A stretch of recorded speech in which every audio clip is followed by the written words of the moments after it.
सुबह हुआ अरेस्ट। जी हाँ दोस्तों, सीरियल झनक में एक के बाद एक बड़े ट्विस्ट देखने को मिलने वाले जा रहे हैं। जहां पर हमें देखने को मिलने वाला है कि सुबह लालौन के घर बस्ती में चला जाता है और वहां जाकर बड़ा हंगामा खड़ा कर देता है। इसके बाद लालौन भी सुबह को सबक सिखाते हुए नजर आने वाला है और लालौन सुबह को कह देता है कि मुझे 15 करोड़ रुपए ही चाहिए, मुझे 20 लाख नहीं चाहिए। लेकिन दोस्तों, सुबह के पास 15 करोड़ रुपए नहीं होते हैं, इसलिए वह पैसे देने से इनकार कर देता है। इसके बाद वहां पर पुलिस इंस्पेक्टर भी आ जाता है और वह सुबह को अरेस्ट करने वाला है, क्योंकि सुबह के खिलाफ उसके पास बहुत बड़ा सबूत होता है। इसलिए दोस्तों, पुलिस वाले सुबह को अरेस्ट कर लेते हैं और कोई भी सुबह को नहीं बचा पाता है। वहीं पर अनिरुद्ध को भी कुछ समझ नहीं आता है कि आखिर वह अब क्या करे और अपने परिवार को कैसे संभाले, क्योंकि उसके बाबा की गलती की वजह से आज उन्हें यह दिन देखना पड़ रहा है। इसलिए दोस्तों, अनिरुद्ध ललन से बड़ा वादा कर देता है कि मैं तुम्हारे सारे पैसे लौटा दूंगा और इसके लिए चाहे मुझे लोन क्यों ना ले उठाना पड़े, मुझे मजदूरी क्यों ना करना पड़े। इसलिए दोस्तों, अनिरुद्ध अब लालौन के पैसे लौटाने वाला है और इस तरह अनिरुद्ध भी सड़क पर आने वाला है, क्योंकि अनिरुद्ध के पास अब कुछ नहीं बचा होता है। इसलिए दोस्तों, अब अर्शी भी अनिरुद्ध को छोड़कर जाना चाहती है, क्योंकि अर्शी को पता होता है कि अगर वह अनिरुद्ध के साथ रहेगी तो उसे भी मिडिल क्लास जैसी लाइफ मिलेगी और उसे मिडिल क्लास जैसी लाइफ नहीं रहना होगा। इसलिए अर्शी ऐसी लाइफ नहीं जीना चाहती है। इसलिए दोस्तों, अर्शी अपनी मॉम के घर जाने वाली है और अनिरुद्ध को मुसीबत के वक्त अकेला छोड़ देती है। उस वक्त अनिरुद्ध को झनक की याद आने लगती है और अनिरुद्ध को अंदाज़ा भी नहीं होता है कि झनक कितनी बड़ी मुसीबत में फंस गई है। इसलिए दोस्तों, हमें देखने को मिलने वाला है कि अनिरुद्ध जो है कि कैसे वो झनक को बताएगा। आदित्य कपूर का फ़ोन आता है कि आदित्य कपूर अनिरुद्ध को फ़ोन करता है और बोलता है कि हमें झनक को पता चला है कि झनक किडनैप हो चुकी है। आदित्य कपूर झनक को बचाने के लिए मुंबई से कलकत्ता आता है और आदित्य को झनक के बारे में कुछ पता नहीं होता। इसके बाद अनिरुद्ध को भी झनक की फिक्र होने लगती है। तो दोस्तों, इस तरह अनिरुद्ध वहाँ से दौड़े दौड़े भागा भागा जाता है झनक को खोजने के लिए, जहाँ पे सब लोग हैरान हो जाते हैं कि आखिर इसको ऐसा क्या हो गया कि इतना जल्दी में जा रहा है, कि किसको क्या हो गया, आखिर झनक है कहाँ। क्योंकि सबको पता है कि सुबह परिवार को पता है कि सुबह के परिवार को पता है, बोस फैमिली को पता है कि अगर झनक इस समय यहाँ पे होती तो वो हमें इस हालत में नहीं देख पाती और हमें बचाने के लिए वो बहुत कुछ करती। उस लालौन से बात करती, लालौन से माफ़ी मांगती या लालौन को मनाती कि कैसे वो उस परिवार को छोड़ दे और उसके खिलाफ एक्शन ना ले, क्योंकि अगर ये दो एक्शन लेते हैं तो बोस फैमिली तो रोड पे आएगी, साथ में अनिरुद्ध भी रोड पे आ जाएगा, जो कि अनिरुद्ध झनक नहीं चाहेगी कि अनिरुद्ध ऐसे मुसीबत में पड़े, क्योंकि वो उससे करती है बहुत ज़्यादा प्यार। जी हाँ दोस्तों, अनिरुद्ध से करती है झनक बहुत ज़्यादा प्यार। वो कभी नहीं चाहेगी कि अनिरुद्ध इस हालत में आए, उसे कोई भी तकलीफ हो, क्योंकि वो खुद नहीं चाहती कि उसको उसे कोई तो मैंने तकलीफ। किसी को धोखा नहीं दिया, मैंने किसी के साथ कोई पैसा ठगी नहीं किया। कि बदल बात लॉलन की, तो वो तो मेरा रिश्तेदार है, मेरे घर की बेटी उसके घर की बहू है, तो मैं अपने रिश्तेदार के साथ पैसा क्यों करूँगा। तो इनफैक्ट लालौन की मदद करना चाहता हूँ। वो बस्ती में रहता है, उसका स्टैंडर्ड ऑफ लाइफ ठीक नहीं है, तो मैं तो उसे पैसे देकर उसका लाइफ ऑफ लिविंग अच्छा बनाना चाहता हूँ। इसलिए मैं उसे समझाने के लिए गया था, लेकिन वह नहीं मान रहा है। तो यहाँ वह लोग कहते हैं कि अब देखिए, यह मामला कोर्ट में चल रहा है, तो कोर्ट को ही तय करने दीजिए कि वो क्या करेगा क्या नहीं, आगे को क्या होगा क्या नहीं होगा। लेकिन आपके पास 7 दिन का टाइम है।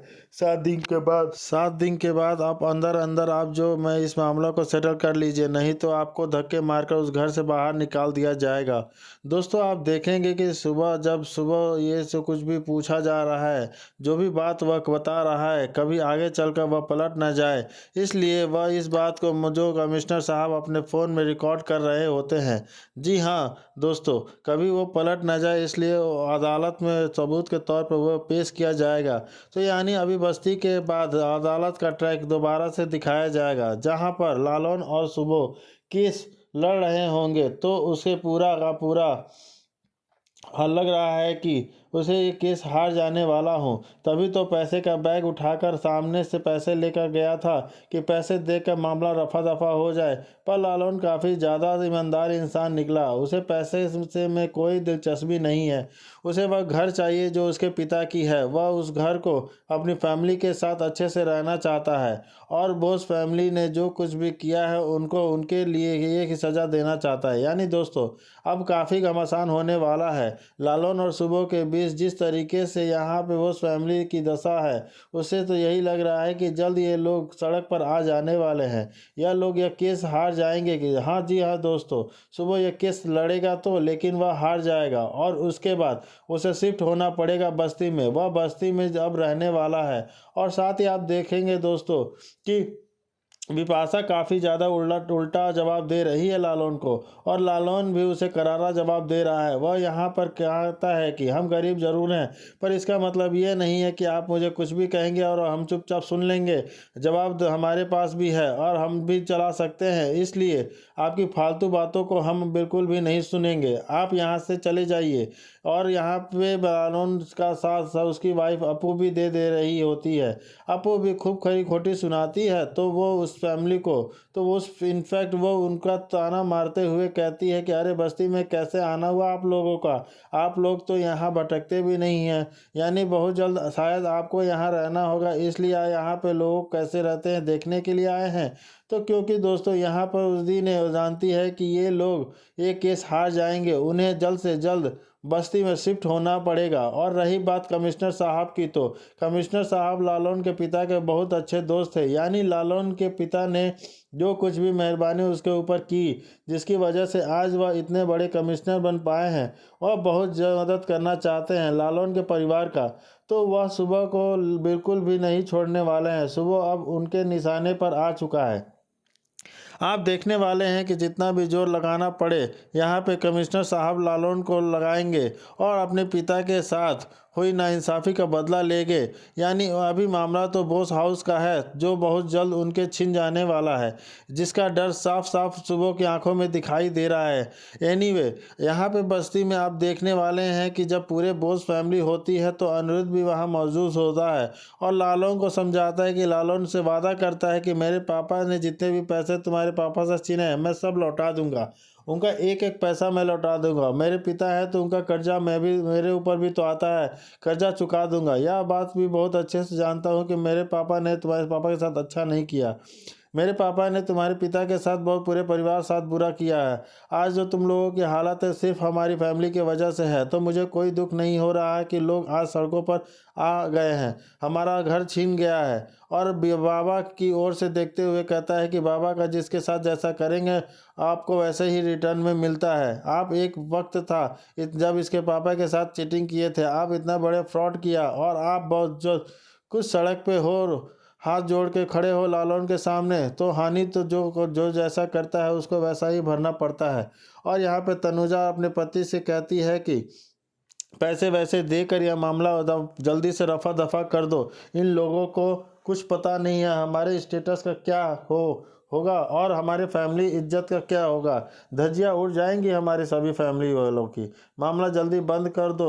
आप देखने वाले हैं कि सुबह डिसाइड कर लेता है कि लालौन को पैसे दूंगा 15 करोड़, लेकिन आप यहाँ लालौन बिल्कुल भी नहीं मानता, उसकी माँ भी बहुत बिल्कुल नहीं मानती। इवन आप देखेंगे वाले हैं कि जब अनिरुद्ध कहता है कि पैसे देने के लिए तैयार हूँ, लोन लेकर आपके सारे पैसे चुका दूंगा, अपूर्वी कहती है कि ननी मेरा भाई है, बहुत अच्छा इंसान है, वह मैं उससे पैसे बिल्कुल नहीं लूँगी। लालौन हम इतनी से बिल्कुल पैसे नहीं लेंगे और उनसे थोड़ी ना ये सब किया है, यह सब तो काकू ने किया है, काकू से हम लेंगे सारे पैसे। आप देखने वाले हैं कि यहाँ पैसों की बात कभी चल रही बोस फैमिली की तो इज्जत की है बिल्कुल मिट्टी में मिलने वाली है। वेल दोस्तों, ये बोस फैमिली ने कभी भी कहीं सोचा होगा कि लालौन इतना बड़ा कभी भी कदम उठा सकता है। जिसको वह गरीब लड़का समझते थे, उन्हें लगता था कि यह गरीब लड़का है, क्या ही कर लेगा, क्या उखाड़ लेगा हमारा आज। उस गरीब लड़के की उनकी पूरी इज्जत की धज्जियाँ उड़ा दी है। जी हाँ दोस्तों, उनके पूरे स्टेटस की धज्जियाँ उड़ा दी हैं, जिसे वह चाह कर भी कुछ नहीं कर सकते हैं। जी हाँ, ये वही लड़का है जो बस्ती में रहता है, उनकी बेटी से शादी किया। उसको इन लोगों ने बहुत प्रताड़ित किया है, उसको बहुत बुरा-भला कहा है, उसकी गरीबी का बहुत मज़ाक उड़ाया है। आज वही लड़का इनको हिला के रख दिया है, इनके स्टेटस को, इनके करियर को, इनके पूरे परिवार को रोड पे ला के रख दिया है। जी हाँ दोस्तों, ऐसा इंसान, ऐसी बात नहीं है कि वह बुरा है, वह अच्छा इंसान है, लेकिन जो पापा के साथ हुआ है वो उसका बदला तो लेके रहेगा। और रही बात दोस्तों उधर जाने का, तो देखा जाए तो आदित्य कपूर ने ऑलरेडी इन्फॉर्म कर दिया है अनिरुद्ध को कि झनक किडनैप हो चुकी है। झनक को ढूंढने के लिए दोनों निकल पड़े हैंगे। जी हाँ, अनिरुद्ध भागा भागा जाने वाला है झनक को ढूंढने के लिए, और यहाँ पे झनक को पकड़कर उसके ठिकाने तक ही भी लिया गया है। जी हाँ, झनक को पकड़कर उसके ठिकाने तक ला दिया गया है। वैसे भी घबराई हुई है, इन लोगों को जानती नहीं है, किसी को पहचानती नहीं है, साथ ही वह खतरे में है, उसे पता है, लेकिन फिर भी वह अपनी ईगो के चलते ना अनिरुद्ध को फ़ोन बताना चाहती है, ना ही आदित्य कपूर को, किसी को भी हेल्प को लेना नहीं चाहती है। उसे लगता है कि वह सब कुछ खुद ही हैंडल कर सकती है, तो वह हैंडल भी कर रही है, लेकिन ज़्यादा समय तक वही चलने वाला है नहीं। अब जल्द से जल्द यह लोग जो हैं इन जनों को पकड़ कर रस्सी में बांधने वाले हैं।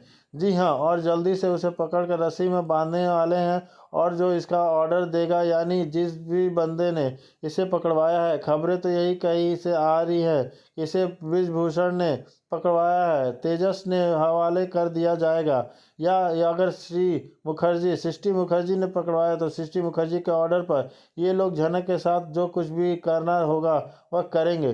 दोस्तों मेन यहाँ पर देखना यह लाजवाब होने वाला है कि अनिरुद्ध और आदित्य किस तरीके से झनक के ठिकाने तक पहुँचने वाले हैं, और इन्हें कैसे क्लू लगेगा कि झनक यहाँ पे, और झनक क्या करे, इन्हें खुद बताएगी कि जी कुछ वह भी अपना दिमाग लगाने वाली है अपनी इंफॉर्मेशन उन तक पहुंचाने के लिए। दोस्तों आने वाले एपिसोड में काफ़ी इंटरेस्टिंग होगा कि कैसे ये लोग उनको झनक को बचाते हैं, आदित्य कपूर अनिरुद्ध उसके पास कैसे पहुंचते हैं, और झनक कैसे बचेगी। जी और दोस्त, इधर अर्शी देखती है कि बोस परिवार पूरी तरह से बर्बाद हो चुका है और पूरा परिवार सड़क पर आने वाला है। इसके बाद अर्शी को कुछ समझ नहीं आता है आखिर वह क्या करे क्या नहीं करे, क्योंकि चाहकर भी वो बोस परिवार की मदद नहीं कर सकती है, क्योंकि इतनी मोटी रकम वो भी नहीं दे सकती है। इसलिए दोस्तों अब अर्शी यह सारी बातें सृष्टि को बता देती है, जिससे सृष्टि अर्शी को अपने साथ लेने के लिए बोस हाउस पहुंच जाती है, और सब सृष्टि अर्शी को अपने साथ लेकर जा रही होती है। तब पूरे परिवार को बड़ा झटका लगने वाला है, और सभी अर्शी को रोकते हुए नजर आने वाले हैं। लेकिन सृष्टि अभी से यह देती है कि आप लोग तो सड़क पर आ चुके हैं, लेकिन मैं अपनी बेटी को सड़क पर नहीं आने दूंगी, और मैं अपनी बेटी को अपने साथ अपने घर लेकर जा रही हूँ, और अपनी बेटी की जिम्मेदारी ले सकती हूँ। तो इसलिए दोस्तों अब सबको समझ आ गया जाता है कि अर्शी इस घर में नहीं रुकने वाली है, और अर्शी ने मुसीबत के वक्त पर बोस परिवार को छोड़ दिया। इसलिए दोस्तों अब अनिरुद्ध भी समझ जाता है कि अनिरुद्ध अर्शी को रोकने की कोशिश भी नहीं करता है, क्योंकि अनिरुद्ध को पता होता है कि अर्शी यहाँ अब रुकने वाली नहीं है। इसलिए दोस्तों सभी लोग बहुत ज़्यादा दुखी हो जाते हैं, और विपाशा और तनुजा बहुत ज़्यादा डरी हुई होती हैं कि उन्हें अब वह परिवार छोड़कर जाना होगा, और इसके बाद वह कहाँ रहेंगे। इसलिए दोस्तों कहानी पूरी तरह से बदलने वाली है, और सबको झनक की याद आने लगती है, क्योंकि सबको पता होता है कि मुसीबत के वक्त झनक किस तरह उनके साथ देती थी। वह हर तरह अनिरुद्ध को भी अकेला पड़ चुका है, जिसके बाद अनिरुद्ध को भी झनक की याद आने लगती है। वहीं दूसरी तरफ झनक की भी बहुत बड़ी मुसीबत में फंस चुकी है, और चाह कर भी वो कुछ नहीं कर सकती है कि वह क्या करे और मुसीबत से बाहर निकल पाएगी। अनिरुद्ध और झनक किस पर तरह पाएंगे, देखने के लिए बने रहिए हमारे चैनल के साथ, और हमारे चैनल को सब्सक्राइब कीजिए, लाइक कीजिए, साथ ही बेल आइकन